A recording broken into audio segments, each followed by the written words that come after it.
Hello, welcome back again to my channel. Ayan, long time no upload tayo guys. Busy sa work.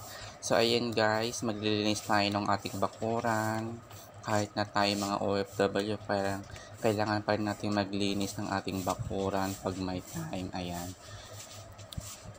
Every week kong ginagawa yan pag off day ko. Ayan, maglilinis sa labas ng aking bakuran, ng aming bahay. Ayan. Kasi meron ditong parang umbrella tree. Ayan, naguhulog-hulugan yung mga dahon. Kasi minsan din ako tumatambay, nakaupo dyan. Minsan nagdi-dinner dyan. Tanaw-tanaw sa beach. Ayan, overlooking kasi dyan sa tanawan. Ayan, malinis na siya. O, diba?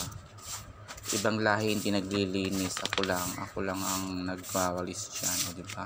Naka-boxer pa ako dyan, charot, diba? Kagigising. Ayan, o diba? Linis din pag may time, o diba? Ayan, o ang daming mong dahon na nahulog. O, magwalis-walis tayo pag may time para ang paligid ay maaliwalas, diba? Masarap tignan sa paningin.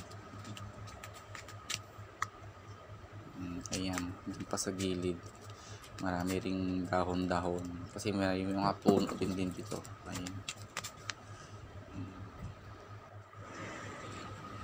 enjoy. Ayan na ang resulta, malinis na, oh, diba? Malinis na, nalinisan ko na lahat, oh, diba? Malinis na, oh, pwede na dyan tumambay-tambay. Oh, ayan, dyan na kumuupo, overlooking from there. Oh, lapit lang kasi sa aming work. Ayan, diba? Paano magsunog dito guys, kaya ayan, nakatambak lang dyan. Oh, ayan yung puno ng umbrella tree.